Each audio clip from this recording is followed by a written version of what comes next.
Hello friends, welcome to Saipuri vlogs.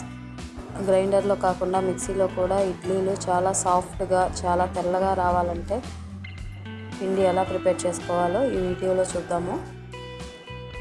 ముందుగా ఒక glass మినపప్పు తీసుకొని నీట్గా వాష్ చేసుకోవాలి. ఒక 4-5 టైమ్స్ వాష్ చేసుకొని, ఇలా 4-5 టైమ్స్ వాష్ చేసుకోవడం వల్ల ఇడ్లీలు చాలా తెల్లగా వస్తాయి.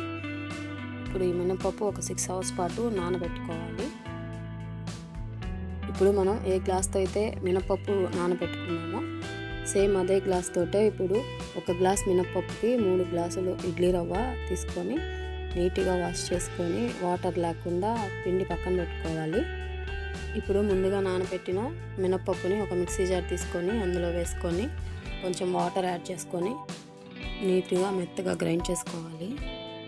కొంచెం ఎక్కువసేపు గ్రైండ్ చేసుకుంటే గ్రైండర్లో వేసుకొని గ్రైండ్ చేసినట్టే మినపప్పు ఒదుగు అనేది చాలా బాగా వస్తుంది. ఇప్పుడు ఈ మినపప్పుని ముందుగా వాష్ చేసి పెట్టుకున్న ఇడ్లీ రవ్వలో వేసుకొని నీట్గా మిక్స్ చేసుకొని కొద్దిగా ఉప్పు వేసుకొని పెట్టుకోవాలి. ఇడ్లీ పెట్టుకోవాలనుకున్న ముందు రోజు ప్రాసెస్ అండి ఇదంతా, ఈవినింగ్ ప్రాసెస్.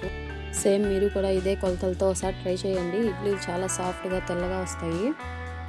ఇప్పుడు నెక్స్ట్ డే మార్నింగ్ చూస్తే చూడండి పిండి ఎలా డబుల్ క్వాంటిటీలో ఎలా పైకి ఉబ్బిందో, అలా ఉంటే ఇడ్లీలు పర్ఫెక్ట్గా వస్తాయి. ఇప్పుడు దీంట్లో కొంచెం వంట సోడా వేసుకొని నీట్గా కలుపుకొని ఇడ్లీ పెట్టేసుకోవడమేనండి. ఒకసారి మీరు ట్రై చేయండి, చాలా సాఫ్ట్గా వస్తాయి.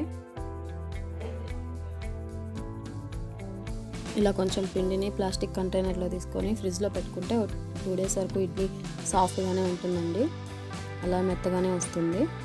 ఓకే అండి, ఈ వీడియో కనుక మీకు నచ్చినట్లయితే లైక్ చేయండి, షేర్ చేయండి, సబ్స్క్రైబ్ చేయండి. సబ్స్క్రైబ్ చేయడం మాత్రం మర్చిపోకండి. Thanks for watching.